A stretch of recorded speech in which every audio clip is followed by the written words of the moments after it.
Hello అండి, welcome to our channel. ఈరోజు వీడియోలో మనము మిల్క్ పౌడర్ తోటి కేవలం 5 నిమిషాల్లో ఇన్స్టెంట్గా అప్పటికప్పుడు మిల్క్ పేడాని బెల్లంతో హెల్తీగా ప్రిపేర్ చేసుకుందామండి. దీనికోసం స్టవ్ ఆన్ చేసుకొని ఒక ప్యాన్ పెట్టుకోండి. ఇందులో 1/3 కప్ మిల్క్ తీసుకున్నాను.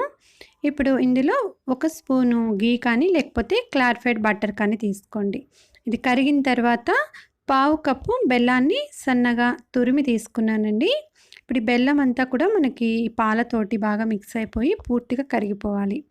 ఇది బెల్లం కరిగిన తర్వాత ఇప్పుడు ఇందులో నేను 1 కప్పు మిల్క్ పౌడర్ తీసుకుంటున్నాను. మిల్క్ పౌడర్ని ఎక్కడ ఉండలు లేకుండా మొత్తము ఈ పాలు బెల్లము ఈ మిక్సర్లో బాగా మిక్స్ అయ్యేలా కలుపుకోవాలి. చూడండి, మనకు ఒకవేళ పాలు కొంచెం ఎక్కువ వేసుకున్నా లేకపోతే మిల్క్ పౌడర్ కొంచెం తగ్గినా కూడా మనకి కొంచెం పల్చగా ఉంటుంది కదా మిక్స్ చేసుకున్న తర్వాత. అదంతా కూడా మనకి తిక్కుగా బాగా దగ్గరగా వచ్చేంత వరకు కూడా మిక్స్ చేసుకుంటూ ఉండాలి. ఇలా మనకి ప్యాన్కి అతుక్కోకుండా వచ్చేంత వరకు ఉంచుకోవాలి. ఇప్పుడు ఇందులో ఫ్లేవర్ కోసం 1/2 స్పూన్ యాలకుల పొడి వేస్తున్నానండి. యాలకుల పొడి వేసుకొని మొత్తంలో చక్కగా కలిసేలాగా కలుపుకోవాలి.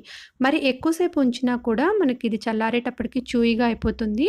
అందుకని చూడండి, ఇలా ప్యాన్కి అతుక్కోకుండా వచ్చిన తర్వాత మనకి కొంచెం పిండి ముద్ద తీసుకొని ఇలా మనం రౌండ్గా చేసినట్లయితే ఒక బాల్ లాగా మనకి నిలబడి ఉండాలి. అలా వచ్చేంత వరకు ఉంచుకోవాలి. ఇప్పుడు స్టవ్ ఆఫ్ చేసేసి నేను దీన్ని ఒక ప్లేట్లోకి తీసుకున్నానండి. ఇది మనకు వేడిగా ఉంది కాబట్టి కొంచెం చల్లారనివ్వాలి. మరి పూర్తిగా చల్లారేంత వరకు కాకుండా మనం ఇలా బాల్ లాగా చేసుకోవడానికి కన్వీనియంట్గా ఉండేంత వేడి ఉంటే సరిపోతుందండి.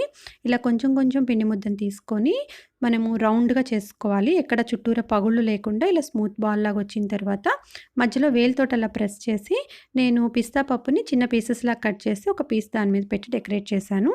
అంతేనండి, చూసారు కదా, మిల్క్ పౌడర్ తోటి మనకి ఎంతో సాఫ్ట్గా ఉండే మిల్క్ పేడాసు ఎంత ఇన్స్టెంట్గా కేవలం 5 మినిట్స్లోనే ఎంత ఫాస్ట్గా ప్రిపేర్ చేసుకున్నామో. మీకు కూడా ఈ రెసిపీ నచ్చితే ట్రై చేసేయండి. Thank you so much for watching this video. ఈ వీడియో మీకు నచ్చితే ప్లీజ్ లైక్ చేయండి. వీడియోని మీ ఫ్యామిలీ అండ్ ఫ్రెండ్స్ తోటి షేర్ చేసుకోండి. మరిన్ని వీడియోస్ కోసం మా ఛానల్ని సబ్స్క్రైబ్ చేసుకోండి.